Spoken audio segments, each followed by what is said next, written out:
Today I'm going to show you what it's like to drive the all-new 718 Spyder RS from a first-person point of view.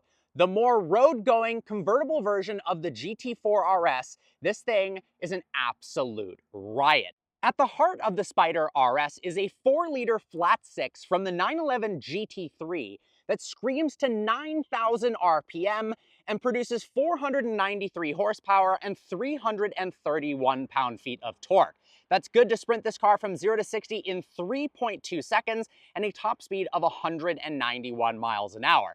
And if that isn't enough theatrics for you, these carbon fiber air intakes are mounted right beside your head that creates some of the coolest induction noises of any car in the world. Here we can get a better look at those carbon intakes. Depending upon throttle input, it creates a symphony of different noises. And the induction sound is so intoxicating, it's almost a reason in itself to buy this car. As you can see, it channels the airflow down into these tubes into an airbox right behind the seats. With the RS completely opened up, we can check out the storage space. The front trunk actually has a very large amount of storage space. You can see because this is the Y-Sock package, we've got that beautiful carbon fiber hood. But if we come around to the rear, you do store the convertible mechanism back here. Well, part of it anyways. We'll talk more about the convertible in a bit, but you've got plenty of space behind the engine as well. And the second part of the convertible mechanism is right here. This particular car is finished in Ruby Star Neo, which I think suits the nature of this vehicle very, very well. It's got the Y-Sock package, which gives you a carbon fiber hood, which in this case is actually painted. It also gives you carbon fiber air intakes on the side, behind your head, as well as a titanium exhaust in the rear to save weight. This car is optioned with $15,000 magnesium wheels that will save you 22 pounds of unsprung mass. It's also got $8,000 carbon ceramics as well. Now, base price, $160,700. This one as spec'd, $211 grand. I'm now going to attempt to put the top on for the first time in the Spyder RS. Now, it's got a unique design to weigh only 17.6 pounds. It's a split design, there's no motors, but it is kind of difficult. So let's see if I can actually put the top on this vehicle relatively easily. So you pull on these two red tabs there. Let's go ahead and pull this out. Now we are going to take this right here out of the car.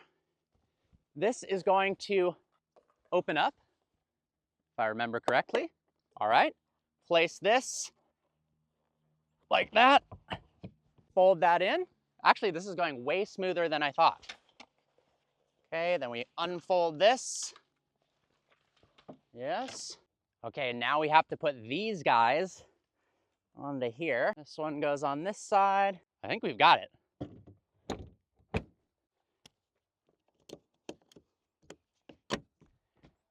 So as you can see, it is pretty darn complicated to put the roof up, and that's actually only half of it. There's a second piece that can go ahead and block that rear section right there that's stored in the trunk. But I'm sure once you get used to it, it's not that big of a deal, and it does save a bunch of weight. Chances are you're just gonna be driving this thing with the top off anyway, so it's probably not that relevant. The front of the Spyder RS is probably my favorite angle on the car. We've got those massive intakes for cooling. Now we actually have a slightly smaller front spoiler than the GT4 RS. That's because we don't have that massive rear wing in the back. We've got that ducktail spoiler. I love the knock-a-ducks in that carbon fiber hood. We also have vented fenders to release that turbulent airflow, and kind of a similar cutout on the side here to the GT3 RS, where you can see that tire poking out just a little bit. Carbon fiber side intake looks absolutely awesome. That ducktail spoiler is very cool as well. And while I like the rear end design of the 911 more, I do like this dual hump speedster style design. I think that's pretty cool. And the cloth top forms this kind of flying buttress, which looks really, really cool, as does these red release straps. The car sits 1.2 inches lower than a standard Boxster, and it does have softer springs, 55% in the front and 43% in the rear, than the GT4 RS to make it more compliant on the road. Chances are you're not going to take this on the track as much as you would the GT4 RS because it is a convertible.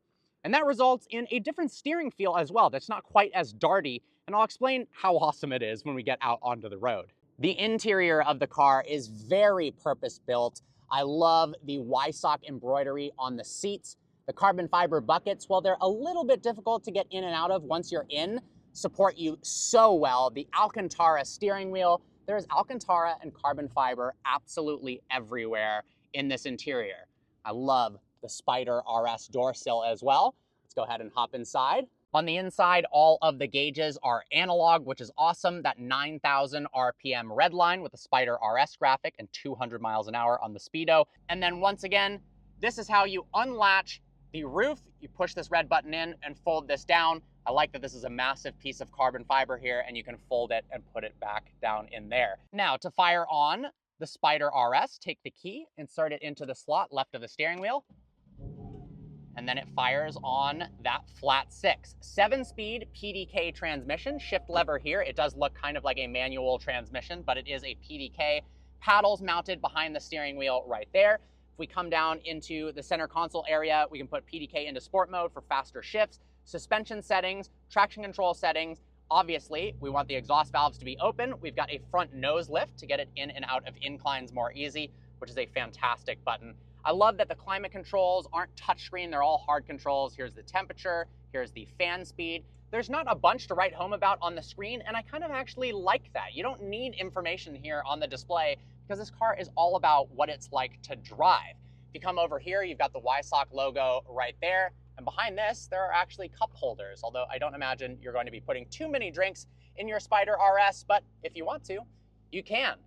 Got some extra storage space here. I love the straps to save weight. The seats, once again, are amazing. Some extra storage right down in here, as well as in here. All right, let's take this thing for a drive, shall we? Launch control in the Spyder RS. Here we go.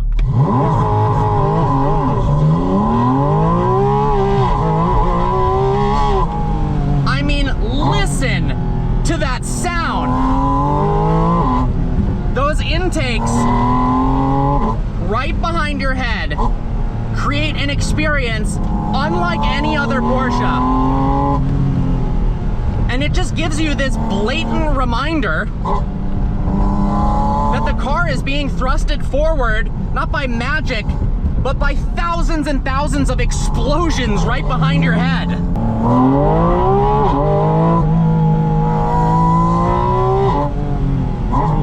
I mean, that is one of the best sounds in the entire world.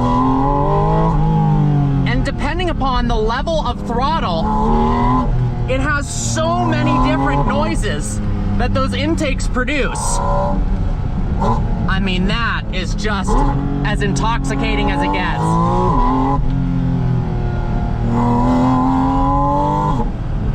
This might be the best sounding Porsche ever made.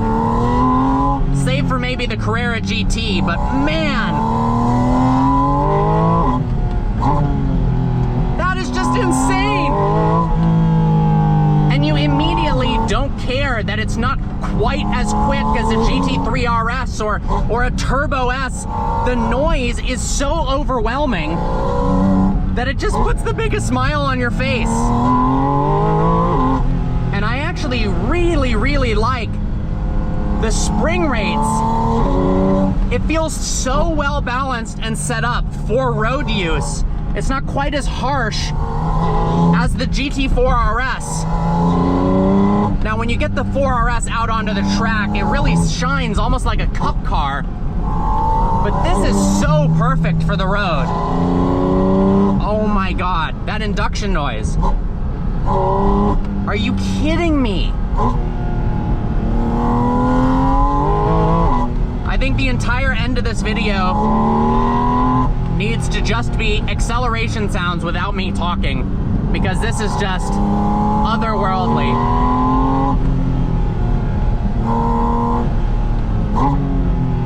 The steering feel is absolutely awesome, as with all Porsches. It's very direct. It's not quite as instant in its turn in as a GT3 or the GT4 RS, but it flows really nicely. It feels like it suits the nature of this car. And something about the convertible, the Ruby Star Neo color, the steering and suspension setup, they just all blend together in such an amazing fashion. This is the perfect car to take out on the weekend into the canyons, down to Malibu for coffee, and then head back home. Obviously, it's not going to be an incredible daily driver because it's so loud, but that's what makes it so outrageous. I mean, this is one of the loudest stock cars I have ever experienced because of the position of those intakes. I mean, it is so loud. You'd have to be an absolute madman to actually want to modify the exhaust on this. You really don't need to. It sounds like the engine is inside of your eardrums. Now, without the rear section of the top up, we do have a little bit of wind noise in here. I'm almost wondering if there's more wind noise with just half the top up than when it was all the way down. I wanted to make sure that you could hear me well for the talking portion of this review, but the end of the video, I'm gonna pull the top off and then just let you hear the exhaust completely unobstructed. Now, we'll go ahead and put this back into automatic mode. Let's go ahead and turn the valves off, PDK back into normal mode, loosen up the springs a bit. And it is just such an easy car to drive around in. No drone, the steering is very nice. And honestly, it soaks up bumps very, very well. You could daily drive this car. It's not nearly as harsh as a standard RS car is. And honestly, I mean, you could daily drive a GT3 RS if you really wanted to. I certainly would if I could. I also love the fact that we've got analog gauges in a world where everything is digital. This feels like a nice digital detox to see an analog speedo, an analog tachometer, no buttons on the steering wheel. Now, visually, I do love the 4 dials on the GT3 RS, but there also is something nice to a completely clean, simplistic steering wheel as well.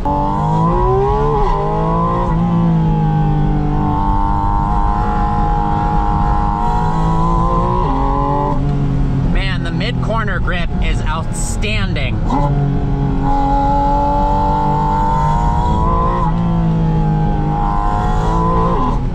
And because it doesn't have 600, 700, 800 horsepower, you really feel like you can drive the crap out of the car on the road, which is just such an awesome feeling.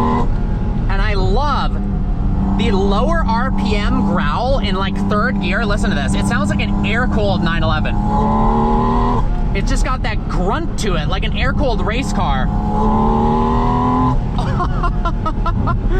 And then when you get into the upper RPM range, it sounds like a full-blown GT3 RS or GT3 Cup car.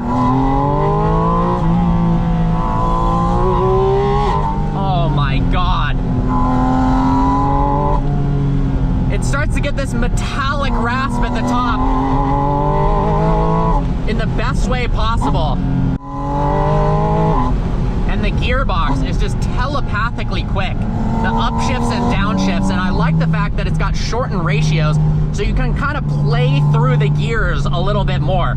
Oftentimes I get criticized in videos when I'm driving on the road for shifting too much. Most of the reason I'm doing that is for fun and to basically go through the gears so you can hear the soundtrack. Obviously, you're not on a racetrack out here, so you're not bringing it all the way to redline every single time. Sometimes it's fun to just kind of shift and play through the gears, and because the ratios are shorter, you can shift through more and more gears when you're out on the road. You're not just stuck in 2nd gear the whole time.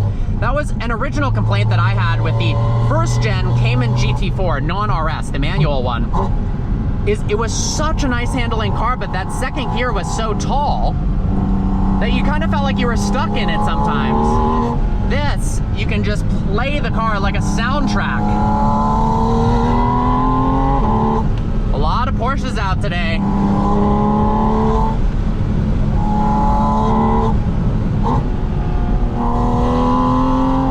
Oh, it's so good.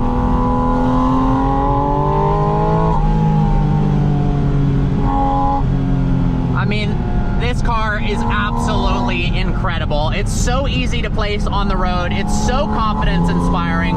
It speeds up and slows down in such a linear, predictable fashion. And the soundtrack is just one of the best in the world. I love this thing.